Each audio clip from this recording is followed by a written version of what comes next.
ഓം നമോ ഭഗവതേ വാസുദേവായ. പ്രിയ സജ്ജനങ്ങളെ, എല്ലാവർക്കും നമസ്കാരം. സത്സംഗവേദിയിൽ നമ്മൾ ശ്രീമദ് ഭഗവത്ഗീതയിലെ 11-ാം അധ്യായമായ വിശ്വരൂപ ദർശന യോഗത്തിലെ 38 ശ്ലോകങ്ങളാണ് പൂർത്തിയാക്കിയത്. ഇനി നമുക്ക് 39, 40 ശ്ലോകങ്ങൾ നോക്കാം. 39-ാമത്തെ ശ്ലോകം.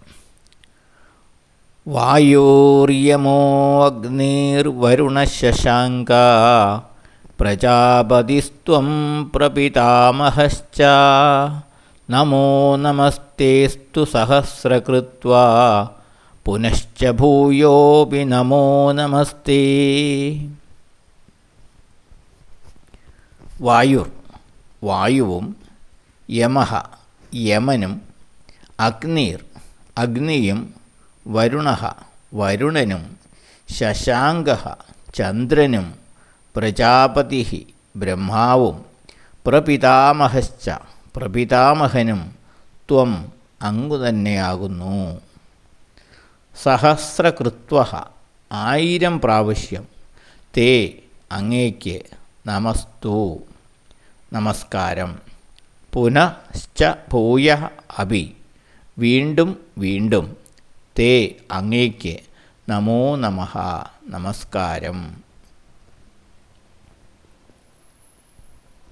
അർജുനൻ ഭഗവാനെ നമസ്കരിച്ചുകൊണ്ട് പറയുന്നതാണ്.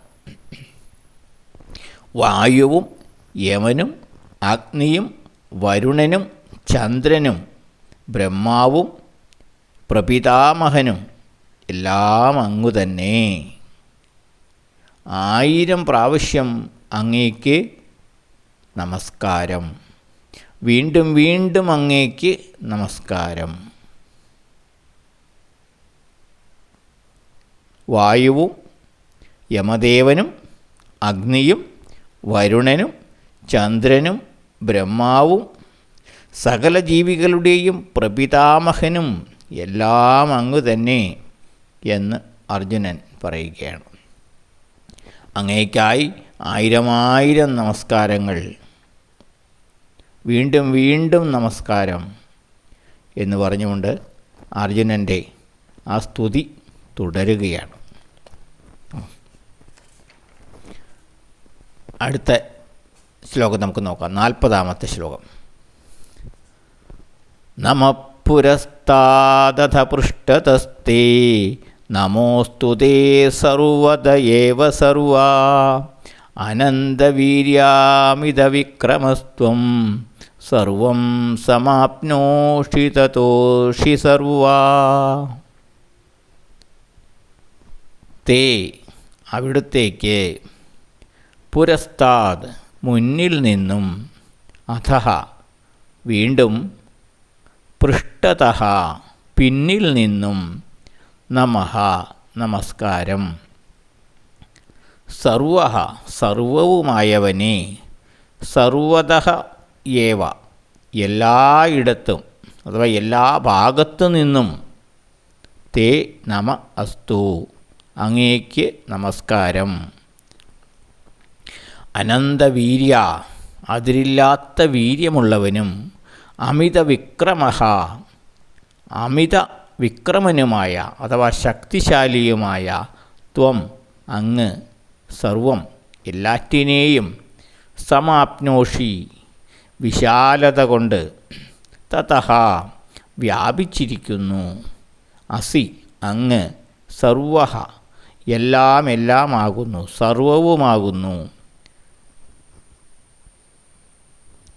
അർജുനൻ്റെ ഭഗവാനോടുള്ള സ്തുതി വീണ്ടും തുടരുകയാണ്.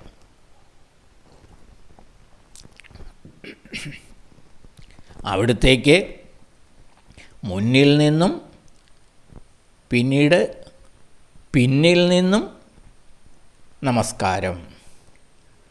നമ്മൾ സാധാരണ അമ്പലത്തിലൊക്കെ പോയി കഴിഞ്ഞാൽ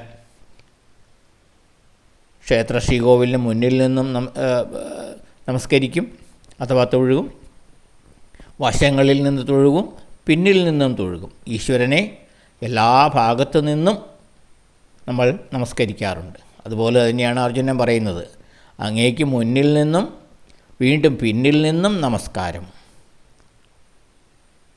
സർവവുമായവനെ, സർവേശ്വരനെ, എല്ലാ ഭാഗത്തു നിന്നും അങ്ങേക്ക് നമസ്കാരം. അതിരില്ലാത്ത വീര്യമുള്ളവനെ, അമിത വിക്രമനായവനെ, അതീവ ശക്തിശാലിയായവനെ, അങ്ങ് എല്ലാറ്റിനെയും തൻ്റെ വിശാലത കൊണ്ട്, തൻ്റെ ആ വ്യാപനം കൊണ്ട് വ്യാപിച്ചിരിക്കുന്നു. എല്ലാറ്റിലും അങ്ങ് വ്യാപിച്ചിരിക്കുന്നു. അങ്ങ് സർവസ്വവുമാണ്, എല്ലാമാണ്. ഇതാണ് അർജുനൻ ഈ ശ്ലോകത്തിൽ പറയുന്നത്. ഭഗവാന് ആ ശരണാഗതി പ്രാപിച്ചിരിക്കുന്ന അർജുനൻ്റെ വാക്കുകളാണിത്. ഭഗവാനിൽ കവിഞ്ഞിനി ഒന്നുമില്ല എന്ന് അർജുനൻ പൂർണ്ണമായി മനസ്സിലാക്കിയിരിക്കുന്നു. സമ്പൂർണമായ ശരണാഗതിയാണ് അർജുനൻ. ആ സ്തുതി അങ്ങനെ തുടരുകയാണ് ഭഗവാനെ. വിശ്വരൂപം ദർശിച്ചതിന് ശേഷം, ഭഗവാന്റെ ആ രൂപം ദർശിച്ചതിന് ശേഷമുള്ള സ്തുതി അങ്ങനെ തുടരുകയാണ് അർജുനൻ. സർവസ്വവുമായവനെ, അങ്ങേ മുന്നിൽ നിന്നും പിന്നിൽ നിന്നും എല്ലാ വശത്തു നിന്നും ഞാൻ നമസ്കരിക്കുന്നു. അതിരറ്റ വീര്യമുള്ളവനെ, അങ്ങ് മഹാശക്തിയുടെ ഉറവിടമാകുന്നു.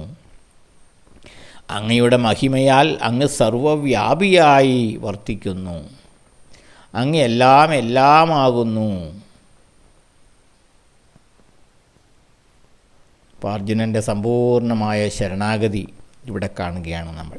സർവശക്തനും സർവജ്ഞനും സർവവ്യാപിയുമായ സാക്ഷാൽ പരമാത്മസ്വരൂപമാണ് തന്നെ മുന്നിൽ നിൽക്കുന്നത് എന്ന് അർജുനൻ പൂർണ്ണമായും മനസ്സിലാക്കിയതിൻ്റെ തെളിവാണ് അർജുനൻ്റെ ഈ ഭഗവത് സ്തുതി. അടുത്ത ശ്ലോകം നമുക്ക് അടുത്ത ദിവസം നോക്കാം. എല്ലാവർക്കും നന്ദി, നമസ്കാരം. ഓം നമോ ഭഗവതേ വാസുദേവായ.